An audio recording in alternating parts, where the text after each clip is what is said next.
3 islands, 3 nights.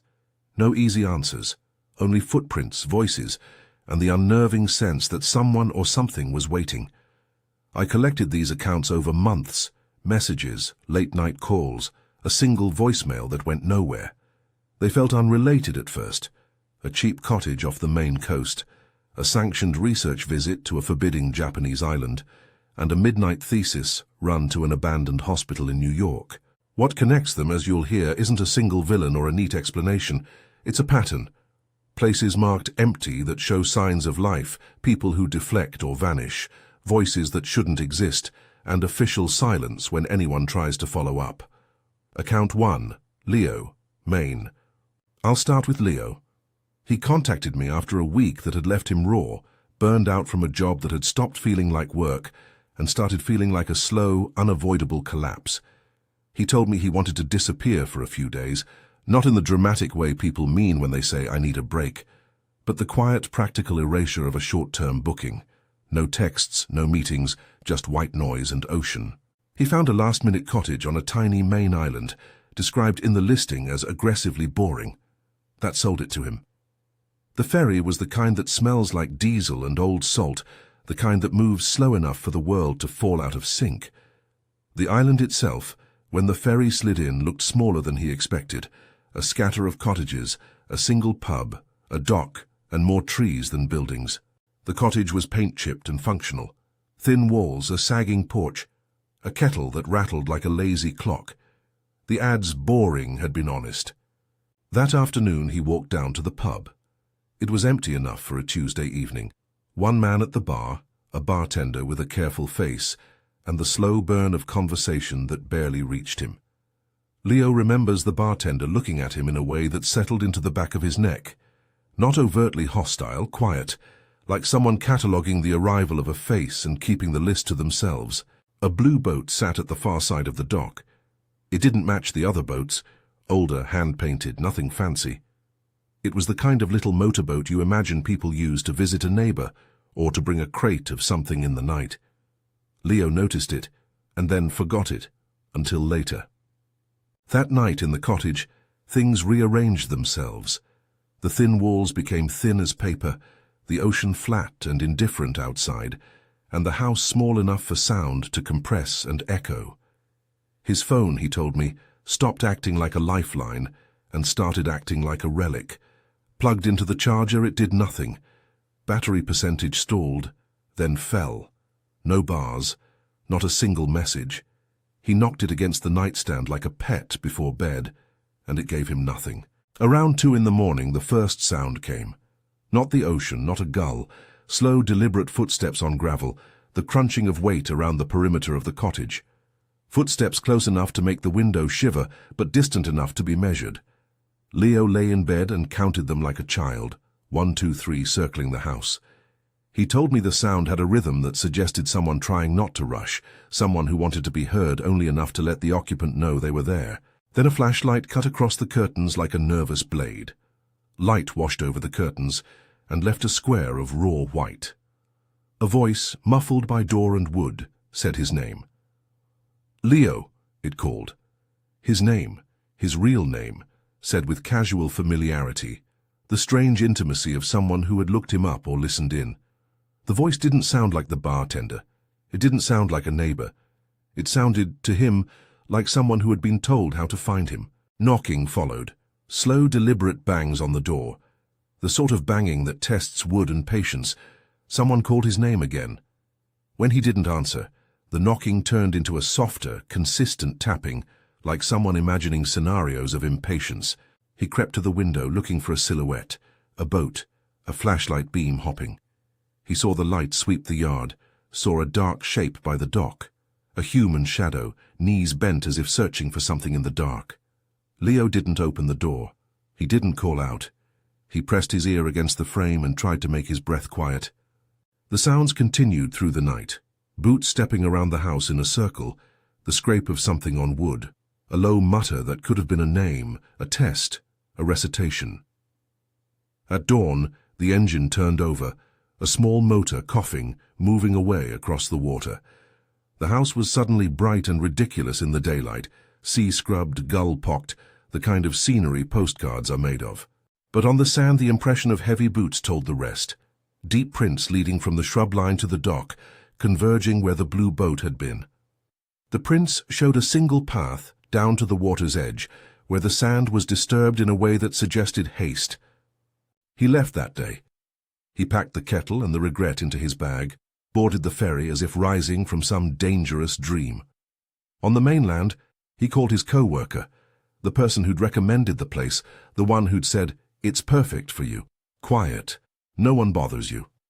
He asked bluntly if they'd told anyone about his trip. The co-worker sounded puzzled, denied it, like someone asked if they'd written something they didn't remember. Leo told me later that he believed the co-worker. He didn't suspect betrayal so much as exposure. How did someone know he'd be there, know his name, know enough to visit at night? He kept replaying that voice calling his name. Where did the knowledge come from? The booking, a clerical error, staff at the pub, a local who had checked the ferry manifest. He found himself cataloguing possibilities in the days after. Could someone have accessed the reservation system? Could someone have seen his credit card name printed on the cottage ledger? Or was it something less ordinary? Someone paying attention to the rhythm of arrivals, learning who came and left. He told me plainly that the part that stayed with him was not the footprints or the voice alone.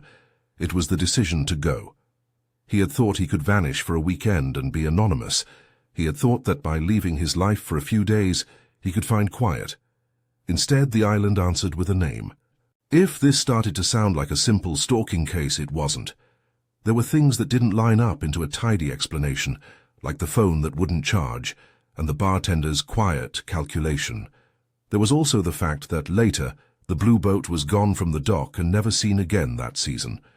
Locals told Leo awkwardly that the island had a way of swallowing details, names, faces, little things that were not meant to be found. Whether that was local color or a literal admission was not clear.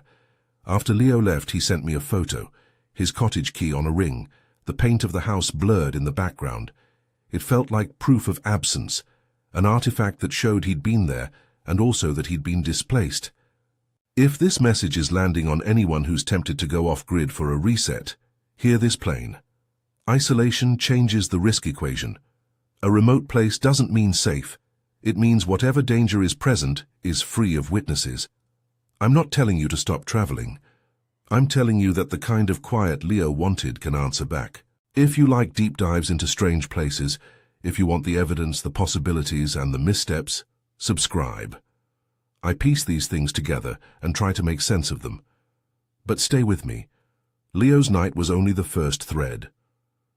Between the lines of Leo's account, there's an outline that recurs: arrival by sea, a local who notices and doesn't help, and the fundamental annoyance of human names traveling where we think we are anonymous. The voice that called Leo's name might have been a neighbor who takes inventory of strangers. It might have been someone with access to booking information. It might have been a criminal exercise, someone fishing for targets. Or, less satisfyingly, it might be a quirk of perception in a person already frayed, a night suspension where ordinary sounds resolve into meaning. What's uncomfortable is the certainty of being noticed. Account 2. Hashima, structural engineer. The second account moves us from a small New England island to a scarred slab of concrete in the East China Sea. Hashima, the island most people know by its nickname, Battleship Island. This is not a place you visit on a whim. Entry is controlled, dangerous, and in many areas, illegal. The narrator here is a structural engineer who was on an arranged research trip, invited by a professor, Dr. Yamamoto, to survey off-limits buildings as part of a conservation study. He was a professional. He was, by his own telling, methodical and skeptical. He did not go looking for chills. He went for measurements, photographs, and a chance to step where others said the past had been fossilized in steel and concrete. He described approaching the island like heading into a photograph where time had stopped, but the weather had not. From a distance, Hashima looks like a beached battleship, its profile cut into skyline grey, terraces of concrete windows hollow and black. The public route stops at the harbour and keeps visitors to a narrow, supervised loop. This trip had been different. A permit, a small list of names, access through corridors the typical tourist never saw. Dr. Yamamoto handled the paperwork. The engineer flew out, rigs in hand, and expected broken tile, collapsed stairwells, and the deliciously sterile smell of dry rot. He was assigned an escort. The escort's name is reported variably in different messages and notes: Tishi, Takashi, Keshi. For clarity, and because the sources are inconsistent, I'll use a single spelling here and mark it as indefinido, Tishi, spelled variably in the accounts. He told me that Tishi was polite in the way of someone trained to shepherd professionals through fragile ruins, efficient, observant, and calm. But calm in this context meant laconic. Tishi would not volunteer histories or gossip. He would, instead, listen and then speak in short sentences. The crew arrived, disembarked on a pale dock, and the island swallowed them with vertical alleys of concrete. At first, it was all textbook decay and documented ruin, rust, rebar poking like teeth, staircases blocked by collapsed floors. But the narrator kept noticing things that did not match the abandoned for decades narrative. There were paths through dust, like animal runs, smoothed tracks where decades of dust should have been unbroken. There was an area where a wall felt warm to the touch, weird for a place with no electricity and no steady human presence for years. There were short-lived smells, cut vegetable tang, faint smoke, that hung like dishonest memories. He would push a broom across a landing and find the dust swept aside in a way that indicated recent movement. In a hallway full of graffiti and pigeon guano, he found a blanket folded with precision and a plastic water bottle half full. He lifted the bottle and found condensation on the outside, evidence in his engineering mind of a recent human habit. Someone had been here within hours, perhaps less. Tishi urged caution. "Do not touch," he said, pointing out weak flooring. Then he walked past the blanket without comment, listening on a radio that stayed tucked to his vest. At one point, the narrator heard Tishi speak into the radio. A brief exchange, formal and clipped, nothing that amounted to a reassurance.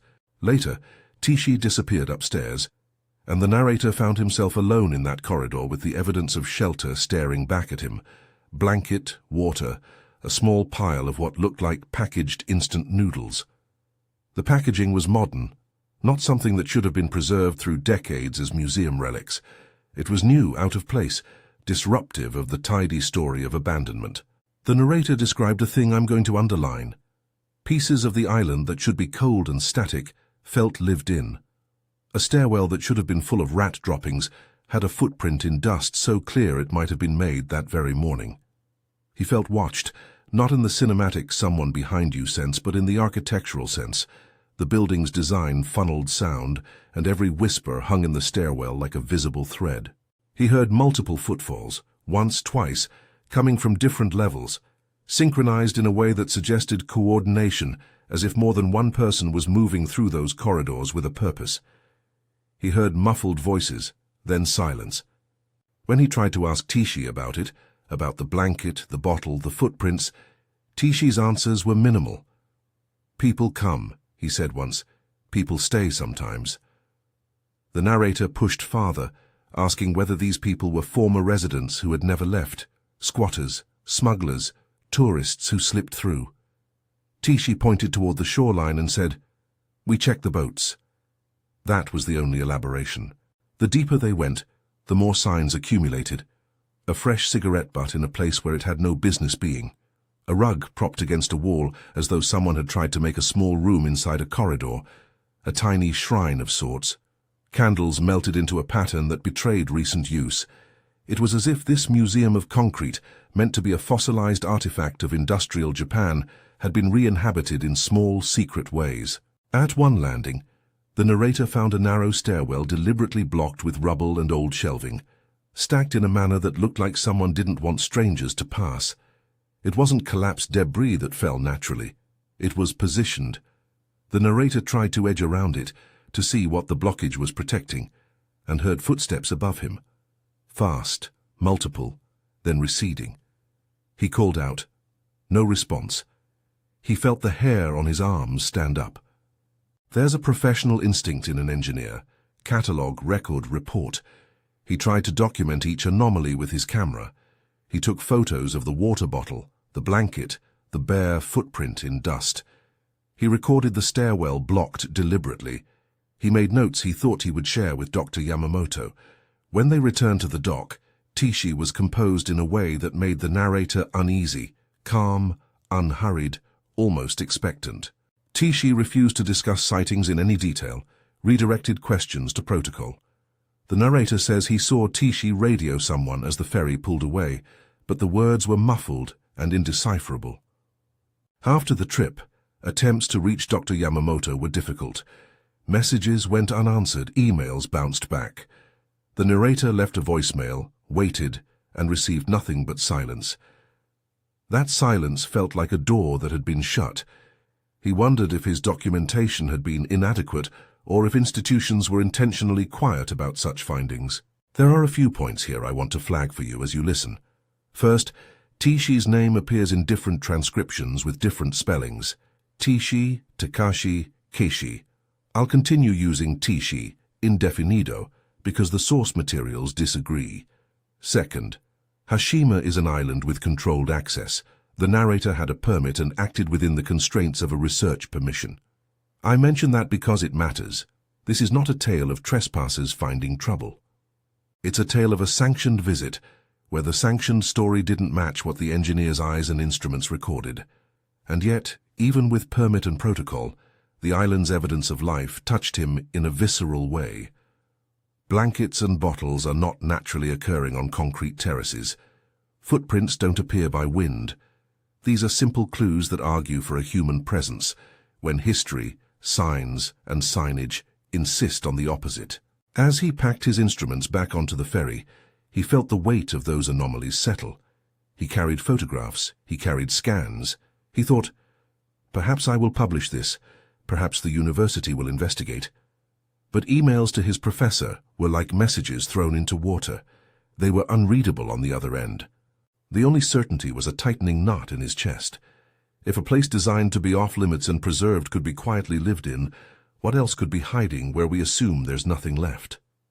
What, he asked me, was using those ruins like a shelter?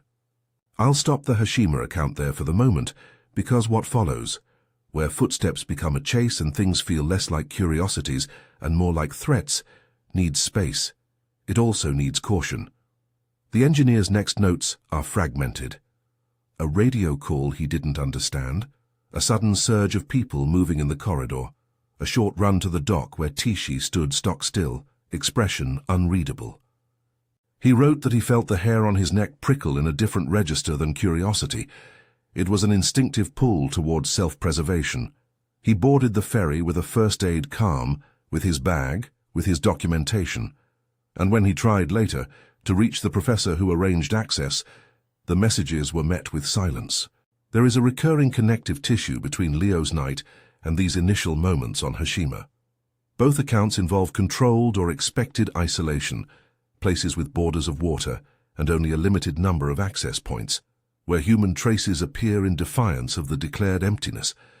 Both involve guides or locals who withhold explanation, who offer a kind of official neutrality instead of information.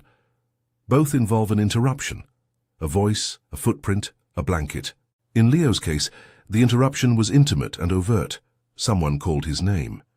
In Hashima's case, the interruption is less direct, but arguably more disquieting.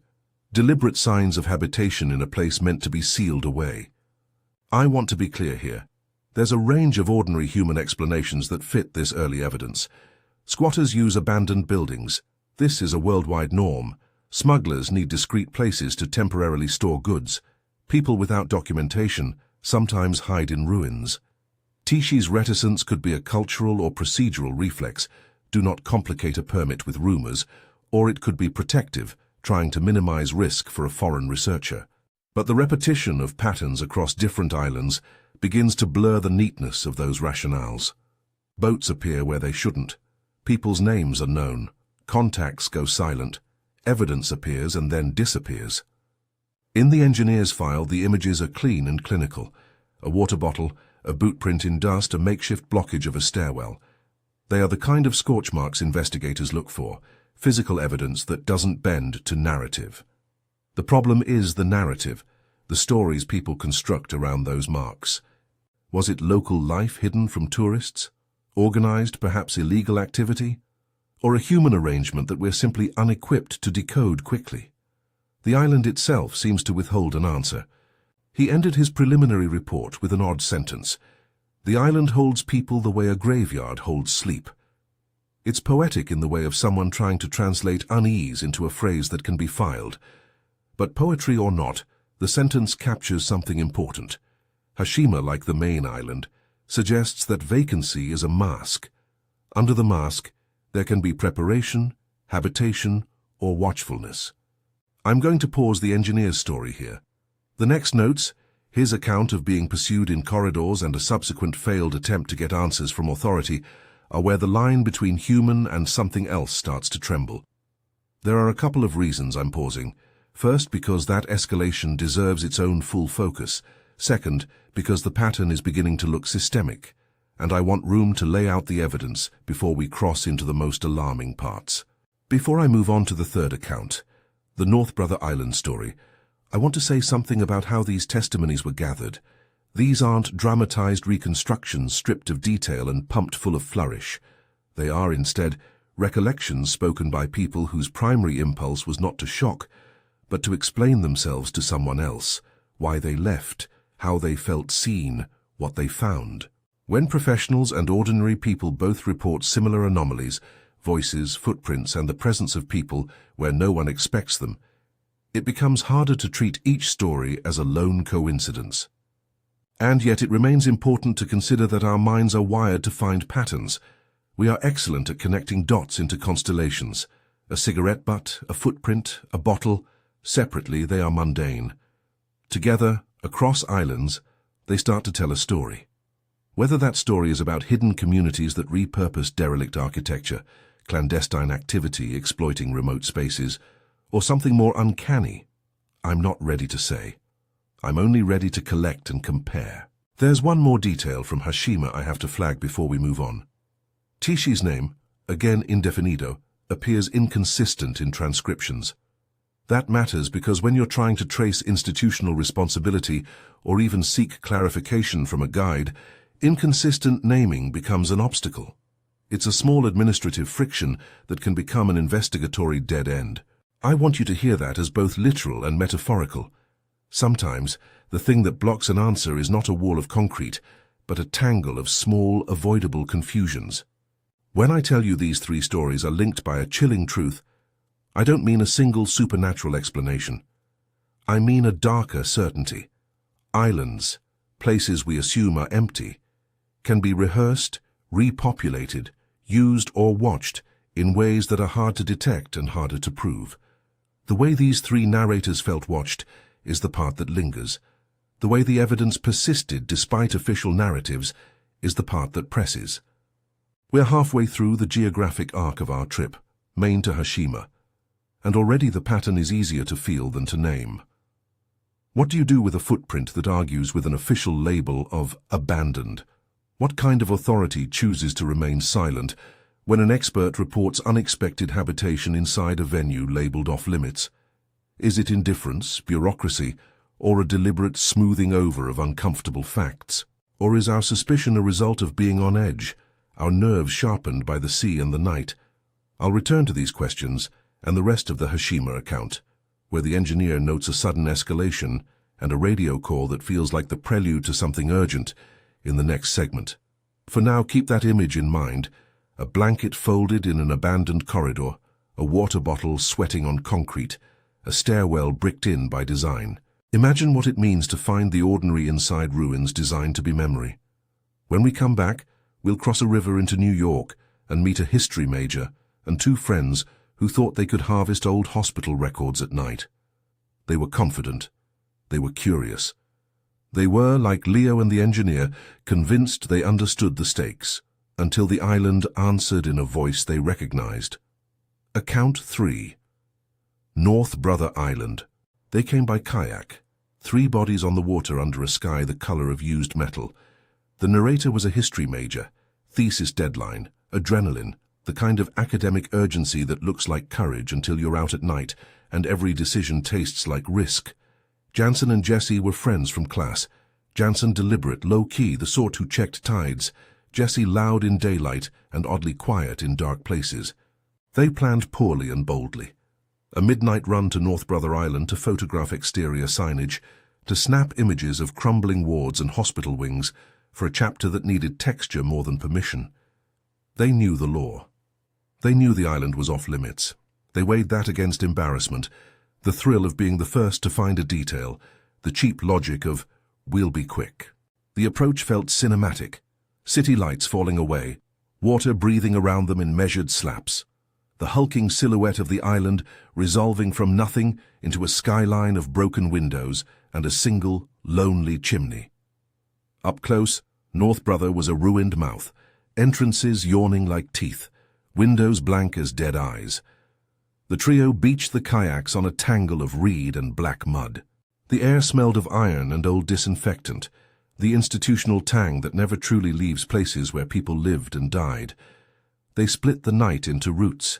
The narrator took the west wing, Jansen the boiler rooms, Jesse the administration block where he thought he could find names and dates to anchor a chapter. They agreed on a time and a call, half an hour, a whistle from one of them if anything went sideways. The island swallowed the sound of footsteps. It also swallowed the sense of proportion that daylight brings. Distances lengthened, shadows gained a depth that felt intentional. The narrator moved through a hallway where the floorboards had been broken into teeth. A stray moonbeam found a hospital sign and turned its letters into a smear of white. He was recording notes into his phone when a sound pulled at him. Jesse's voice, clear as if he were 2 yards away, calling his name. "Hey!" His name. "You over here?" It was Jesse's voice. Every slur and laugh, the cadence Jesse used when he thought something was worth attention. The narrator pivoted, heart quickening with the childish relief of being found. He followed the voice into a yard where shadow stacked over shadow. There, against a brick wall that had once been scrubbed clean, stood a figure impossibly tall, shoulders narrow and elongated by a gash of darkness. It faced the wall as if contemplating something that only it could see. The figure did not move when the narrator stepped into the moonlight. It did not turn. It seemed absurdly to be too tall for human proportion, the head lost in shadow, the arms long and still. For a sliver of time, he thought it might be a statue, some art piece shorn of context. When he took another step, the tallness resolved into a pile of stacked mattresses and shelving leaning against the brick, a grotesque accidental effigy that suggested a human silhouette, but was not a human. He let out a breath that had been held too long, and laughed at himself for the way panic had sharpened his sight. He turned back toward the sound of Jesse's voice to call out, and found the yard empty. It took a beat for spatial sense to catch up. The voice had seemed to come from behind him, but the echo chain was wrong. He moved toward where he had thought Jesse would be, and found only rust and a shredded curtain. He shouted Jesse's name and heard in reply the same voice calling again, this time closer, and with the exact same inflection Jesse used when he was joking. He ran toward it and rounded a corner into a collapsed nurse's station, just as Jansen and Jesse emerged from a shadowed doorway, faces white and eyes wide. "You called my name," the narrator said, breathless. Jesse blinked. "I didn't," he said. "I was over by the boiler." Jansen nodded. They had both been in the opposite wing for the entire time the narrator swore he'd heard Jesse call him. The three of them stood in a triangle of flashing panic. One voice, two accountable bodies. Then came another sound, low and human and not human at once. A woman moaning as if in pain, then soft like someone saying a name. The sound threaded the broken rooms, unfolded across corridors, mimicked a syllable that, in daylight, could have been mistaken for weather. In moonlight it had a precision. The cadence matched Jesse's exactly, down to the slight hitch he used when he laughed. It was not a shout of anger or an attempted mimic. It was a voice stapling itself to the memory of a living person, and wearing it. They packed up then, in a hurry that felt like a correction. Paddling back was a braced silence, paddles slicing the black water, the city watching like an accusation. When they landed back in their neighborhood, they compared their notes, hands trembling, realizing they had 3 different physical locations and one identical voice. It stayed with them. Jesse's voice reproduced across empty halls, calling names, making the island sound like it contained a trickster who knew personal rhythms. Afterward, they tried to place echoes. Could someone have recorded Jesse's voice and played it through a speaker? Could someone have been imitating him? Jesse's tone was idiosyncratic, harder to fake than a generic shout, but not impossible. Yet no one admitted to carrying a speaker the size needed to throw sound across those broken courtyards. Acoustic trickery might explain it. Tunnels of brick can carry and bend sound in ways that make distances lie. A shout down a shaft returns as if it came from the wrong room. But that didn't explain the moaning. That didn't explain how the voice emerged from places where no one stood. Authorities tightened access to North Brother soon after. The island's legal status and the likely hazards meant no official follow-up from the students would be possible without formal clearance. The narrator told me that the trio never returned. They turned their images into safer, desk-bound archival research instead, papers with citations, no new night trips. The story lodged in them like a shard. They had intended to borrow the island's decay and make something scholarly. Instead, the island returned their curiosity with a voice that knew more than a place should. Immediate aftermaths and evidentiary edges, each of these nights ended with a retreat. A ferry pulled away, a kayak pushed off, a ticket punched. Each narrator left physical traces. Leo left a cottage key photograph. The engineer left photos and camera scans. The history major left thesis drafts and a shaken memory. But in all three cases, the evidence was deceptive. Small, tangible things that suggest presence but do not point cleanly at a culprit. What's striking is how quickly the material trail could be obscured. The blue boat in Maine vanished from the dock and from local memory. The bottles and blankets in Hashima could be dismissed by officials as transient waste, not proof of a permanent or organized habitation. The mimicry on North Brother had no footprint to trace, sound leaves no DNA. And where anyone tried to ask for official explanation, Leo calling a co-worker, the engineer emailing a professor, the students pushing for access, answers came rarely, slowly, or not at all. We're left working with a patchwork of evidence: footprints, blankets, radios, muted replies, and above all, voices. The pattern is clear enough to make the hairs on the back of your neck stand up, and yet weak enough to resist a legal or journalistic bulldozer. That ambiguity is the engine of the chill, things that behave like human presence but evade the normal mechanisms of accountability. Plausible human explanations. When you line these incidents up, the most parsimonious explanations are human and often prosaic. Here are the leading, ordinary possibilities, each one plausible on its own, and some overlapping. Squatters and transients. Old islands and abandoned structures around the world are repopulated in the margins. People who need shelter, drifters who prefer a place with few neighbors, or itinerants who use ruins as temporary camps. Blankets, water bottles, swept paths, and makeshift blockages all fit that pattern. In Hashima, cigarette butts and recent packaged food point in this direction. Smuggling or illicit activity. Remote islands are sometimes used for storage or transfer points. Fishermen or criminal networks can use a quiet dock and a hidden building for short-term operations. The blue boat that appeared in Maine and then vanished could be a local craft used for late-night runs. Deliberate efforts to hide passages and block stairwells could be protective tactics. Local complicity or discreetness. Locals, innkeepers or guides may withhold information to avoid trouble. Tishi's reticence could be a mixture of cultural reserve, employment protocol, or knowing that drawing attention is dangerous. In small island communities, people sometimes avoid involvement for fear of reprisal or legal entanglement, targeted stalking or intelligence. Leo's case raises the possibility of someone tracking arrivals and identifying targets, using reservation details, ferry manifests, or attentive observation to choose people who are alone and vulnerable. That's concert-level surveillance, but not inconceivable if someone has local knowledge and motive. Hoax or organized prank. A more cynical reading puts a band of pranksters or a coordinated group behind the mimicry or the staged evidence. The voice on North Brother might be a recording or an imitation. Staged blankets or boot prints can be planted to create a narrative. The problem with this explanation is scale and motive. Why sustain such elaborate deceptions across different islands and contexts? psychological and perceptual factors. Human perception is fallible, especially under stress and in the dark. Several less exotic but significant mechanisms could explain parts of these experiences. Auditory misattribution and echoes.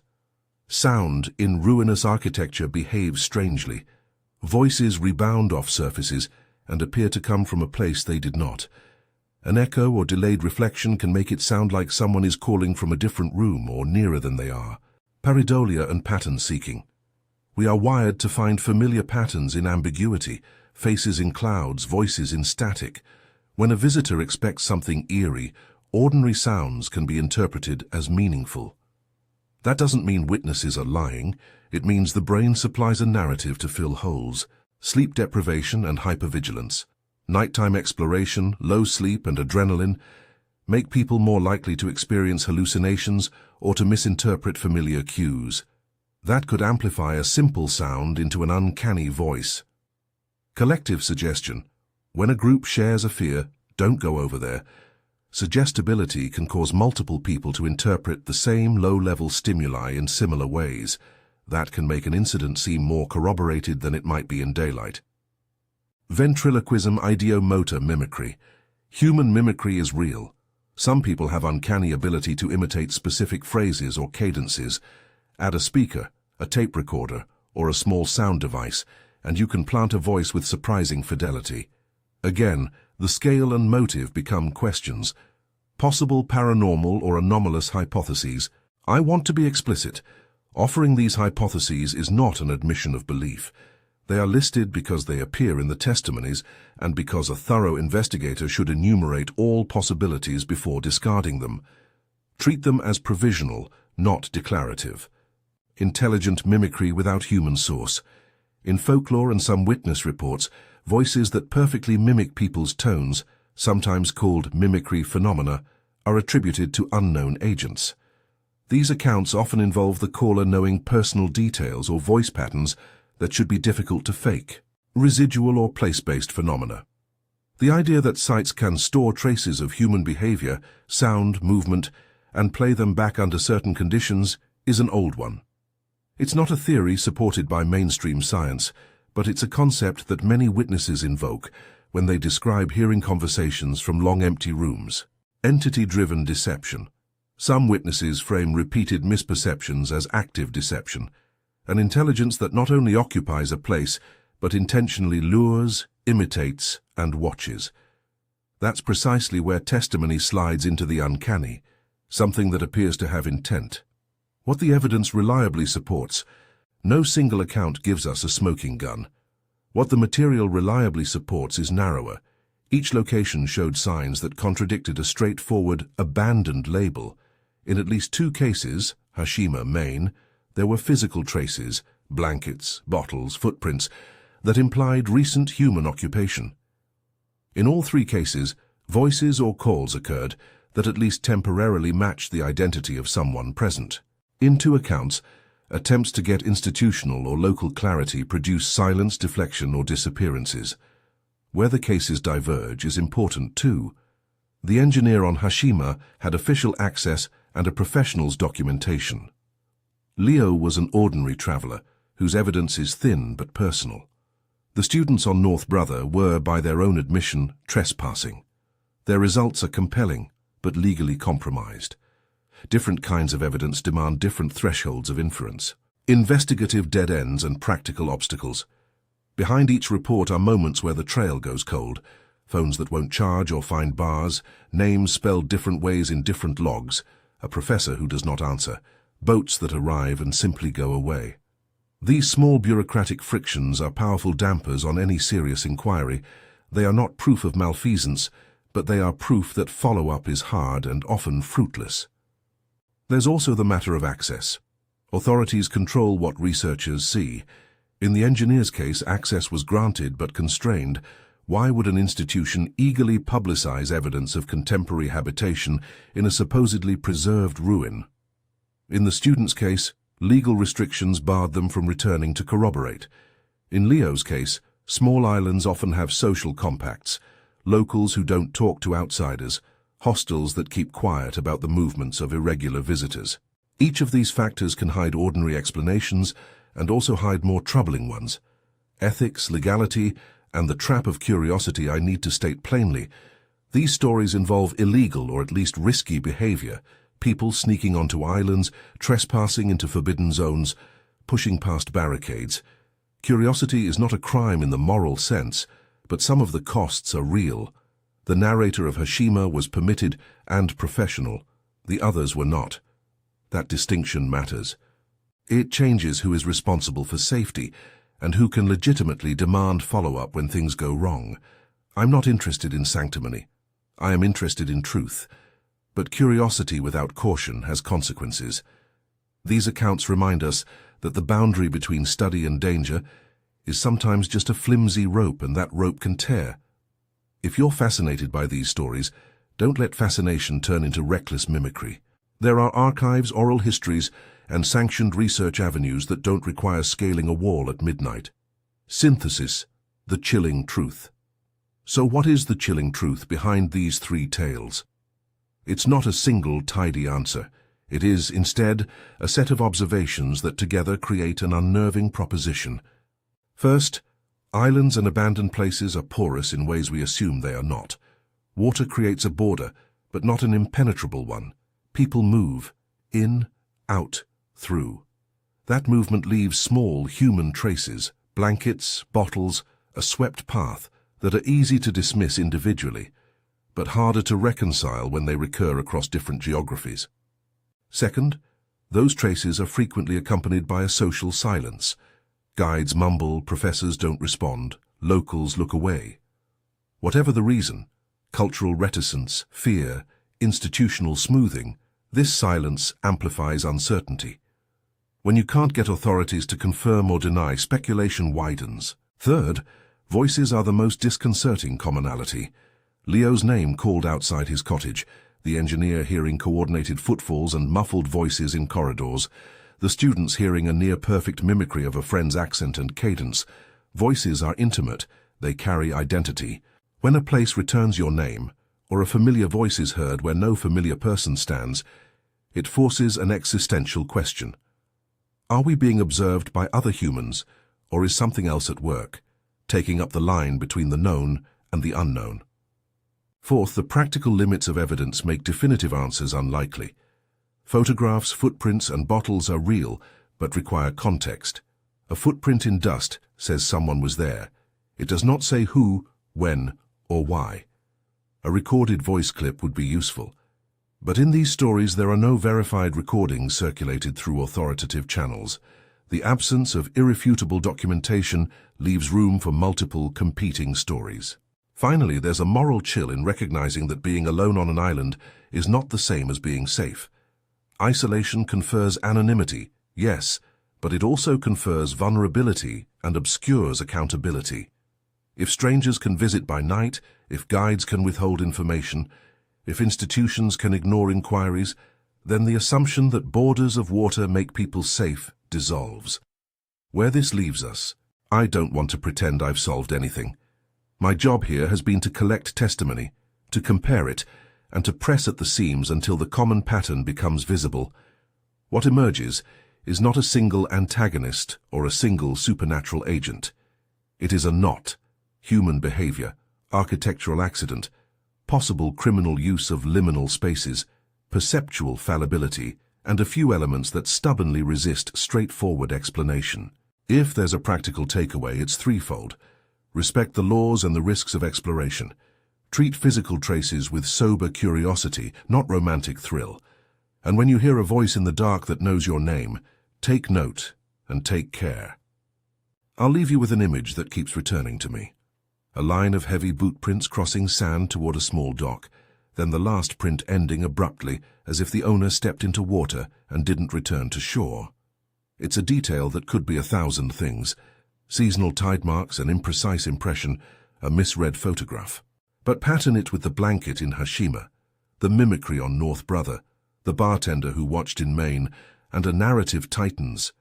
People are moving through these places in ways we can't fully see, and their movements sometimes intersect with our lives. That's the chilling part. Not that an island is haunted by something beyond comprehension, though that possibility exists in the margin, but that human secrecy, cowardice and danger thrive where oversight falters. And even more unsettling, the places that look empty are often full of things we were never invited to know. If you have a theory, human, hoax or something worse, drop it in the comments. I read them. Tell me what you think explains these patterns. If you want more of these deep dives into strange places, hit subscribe and share this video with someone who likes mysteries. Above all, keep your curiosity, but keep it careful, because some places answer back, and when they do, the only thing we can be sure of is uncertainty.